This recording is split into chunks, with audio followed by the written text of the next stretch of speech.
నేను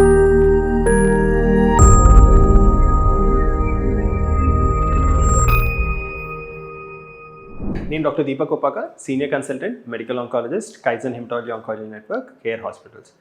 so prostate క్యాన్సర్తో రీసెంట్గా డయాగ్నోస్ అయిన వాళ్ళు అన్ఫార్చునేట్గా లాస్ట్ స్టేజ్లో కనుక క్యాన్సర్ బయటపడితే చాలామంది డాక్టర్స్ మీతో మాట్లాడి చెప్పేది ఏంటంటే భయపడాల్సిన అవసరం లేదంటారు. ఎందుకు? డాక్టర్స్ క్యాన్సర్ అంటేనే యూజువల్గా కొంచెం we try to caution you, కానీ ప్రాస్టేట్ క్యాన్సర్లో మాత్రం 4వ స్టేజ్లో క్యాన్సర్ బయటపడినా కంగారు పడకండి, మంచి ట్రీట్మెంట్స్ ఉన్నాయి అని చెప్పేది ఎందుకు అంటే, ఒకటి, ప్రాస్టేట్ క్యాన్సర్ అనేది చాలా స్లోగా పెరిగే క్యాన్సర్ అనమాట. సో బాడీలో చాలా క్యాన్సర్స్తో పోలిస్తే ప్రాస్టేట్ క్యాన్సర్ అనేది డిసీజ్ బయాలజీ పరంగా కూడా చాలా స్లోగా పెరిగే క్యాన్సర్. ఎందుకు అంటే ఈ క్యాన్సర్ అనేది బాడీలో టెస్టోస్టెరాన్ అన్న హార్మోన్ మీద డిపెండ్ అయి ఉంటుంది. రెండోది, దీంట్లో ఏంటి అంటే చాలా వరకు పేషెంట్స్ డినోవో ప్రాస్టేట్ క్యాన్సర్ అంటే ప్రెజెంటేషన్ అప్పుడే ప్రాస్టేట్ క్యాన్సర్ స్టేజ్ 4లో బయటపడిన ఈ క్యాన్సర్ కణాలన్నీ ఇంతకుముందు మనం మాట్లాడుకున్నట్టే టెస్టోస్టెరాన్ మీద డిపెండ్ అయి ఉండటం వల్ల దీన్ని హార్మోన్ సెన్సిటివ్ ప్రాస్టేట్ క్యాన్సర్ అంటాం అనమాట. So metastatic hormone sensitive prostate cancer అన్నది ఈ స్టేజ్లోకి బయటపడుతుంది అనమాట. సో 4వ స్టేజ్ అయినా దీన్ని మనం లేబుల్ చేసేది మాత్రం hormone sensitive metastatic prostate cancer అని లేబుల్ చేస్తాం. ఎందుకు ఈ పదం చాలా ఇంపార్టెంట్ అంటే, ఈ పదంలో మనం అర్థం చేసుకోవాల్సింది ఏంటి అంటే, ఈ క్యాన్సర్ కణాలు ప్రాస్టేట్ క్యాన్సర్ కణాలు హార్మోన్కి సెన్సిటివ్గా ఉండటం, అంటే ప్రాస్టేట్ క్యాన్సర్ కణాలు పెరగాలంటే ఈ హార్మోన్ తోడ్పడటం చాలా చాలా ఇంపార్టెంట్ అనమాట.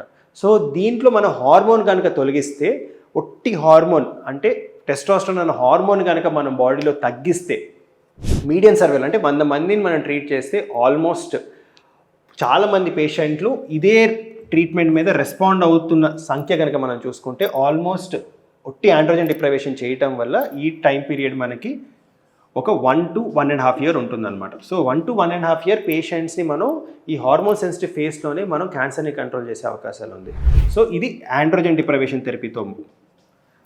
రెండోది, మనం ఇంతకుముందు వీడియోలో కూడా మాట్లాడుకున్నాం. సో బాడీలో ప్రాస్టేట్ క్యాన్సర్ రావడానికి టెస్టోస్టెరాన్ తోడ్పడుతుంది. 90% ఆండ్రోజన్ టెస్టోస్టెరాన్ టెస్టిస్ నుంచి రిలీజ్ అవ్వడం వల్ల జరుగుతుంది. కానీ ఒక 10% ఎడ్రినల్ గ్లాండ్స్ నుంచి కూడా టెస్టోస్టెరాన్ ప్రొడ్యూస్ అవుతుంది.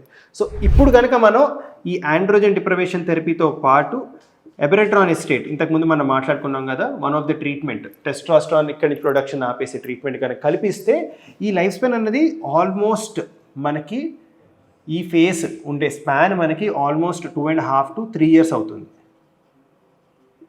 సో మనం జస్ట్ ఇంకొక హార్మోనల్ థెరపీ ఆండ్రోజన్ డిప్రైవేషన్ థెరపీతో కలపటం వల్ల లైఫ్ స్పాన్ ఎంత పెరిగింది. ఇదే ఫేజ్లో మనం ఇక్కడ కాకుండా మనం డైరెక్ట్గా ఇక్కడ ఆండ్రోజన్ రిసెప్టర్ని కనుక బ్లాక్ చేస్తే, అంటే ఎన్జాలిటమైడ్ ARSIస్ని వాడితే అక్కడ కూడా ఆల్మోస్ట్ 2.5 to 3 years మనం లైఫ్ స్పాన్ పేషెంట్ ఈ హార్మోన్ సెన్సిటివ్ ఫేస్లోనే పొడిగించే అవకాశాలు ఉన్నాయి. ఇది కాకుండా ఇంతకుముందు ఒక 4-5 years బ్యాక్ ఏం చేసేవాళ్ళం అంటే ఈ ఆండ్రోజన్ డిప్రైవేషన్ థెరపీతో పాటు కీమోథెరపీ యాడ్ చేసేవాళ్ళం. సో దీంట్లో ఏంటి అంటే ఆల్మోస్ట్ ఇంత కాకపోయినా ఒక 2 years పాటు మనం ప్రాస్టేట్ క్యాన్సర్ ఇదే స్టేజ్లో మనం లిమిట్ చేసుకునే అవకాశాలు ఉండేది. ఇవాళ రోజున లేటెస్ట్ ట్రీట్మెంట్ ఏం చేశారంటే కీమోథెరపీ ప్లస్ ఈ ARPSని 2 కలిపి ఇవ్వటం వల్ల ఏమైపోతుందంటే ఆల్మోస్ట్ ఒక 3.5 to 5 years పాటు మనం ఈ ఆండ్రోజన్ డిపెండెంట్ స్టేజ్లోనే ప్రాస్టేట్ క్యాన్సర్ని లిమిట్ చేయడం వల్ల మనకి లైఫ్ స్పాన్ గణనీయంగా పెరిగింది. సో 1 to 1.5 year ఉండే లైఫ్ స్పాన్ ఇవాళ రోజున ఆల్మోస్ట్ మనకి 3.5 to 5 years పెరగడం జరిగింది. ఇది ఈ ఫేజ్ వరకే. దీని తర్వాత మళ్ళీ క్యాన్సర్ కణాలు ఆటోనామస్ ఫేజ్కి వెళ్తాయి. దాన్ని క్యాస్ట్రేట్ రెసిస్టెంట్ ప్రాస్టేట్ క్యాన్సర్ అంటాం. దాంట్లో మళ్ళీ మనకు మీడియన్ లైఫ్ స్పాన్ ఒక 2 to 3 years ఉండటం జరుగుతుంది.